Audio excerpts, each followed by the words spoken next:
kusekuru ndikazvifunga ndochema.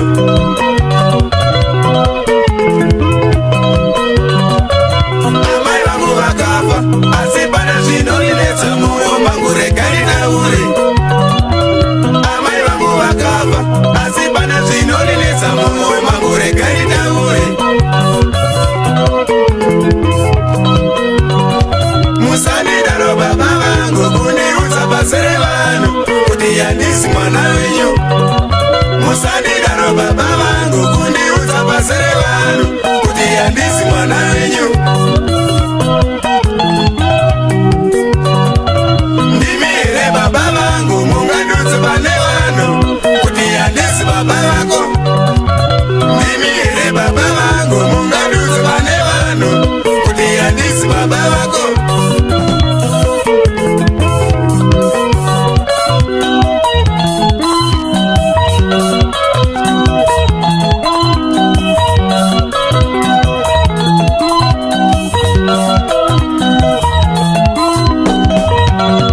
Musandidaro baba vangu kundiudza pasere vanhu kuti handisi mwana wenyu. Musandidaro baba vangu kundiudza pasere vanhu kuti handisi mwana wenyu.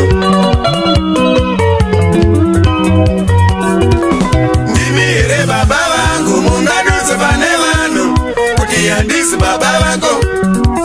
Ndimi here baba vangu mungandudze pane vanhu kuti handisi baba vako.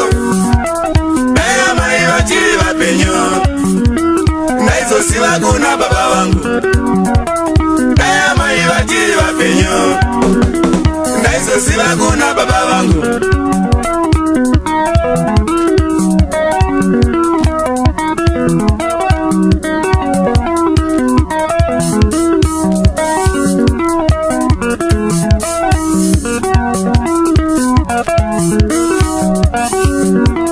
Ndiudze hama dzangu, ndiudze iwo ndiani kuachandichengeta.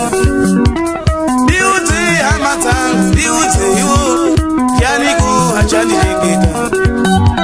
Ndiudze hama dzangu, ndiudze iwo ndiani kuachandichengeta. Musandidaro baba vangu kundiudza pasere vanhu kuti handisi mwana wenyu. Musandidaro baba vangu kundiudza pasere vanhu kuti handisi mwana wenyu. Ndimi here baba vangu mungandudze pane vanhu kuti handisi baba vako. Ndimi here baba vangu mungandudze pane vanhu kuti handisi baba vako. Dai amai vachiri vapenyu ndaizosiva kuna baba vangu. Dai amai vachiri vapenyu ndaizosiva kuna baba vangu.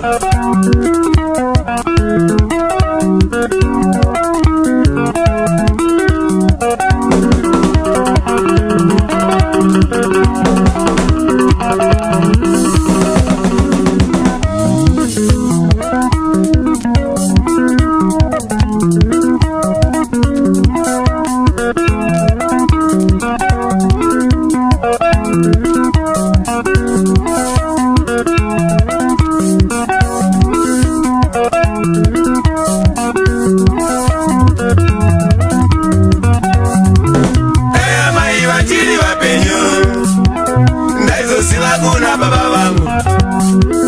Dai amai vachiri vapenyu ndaizosiva kuna baba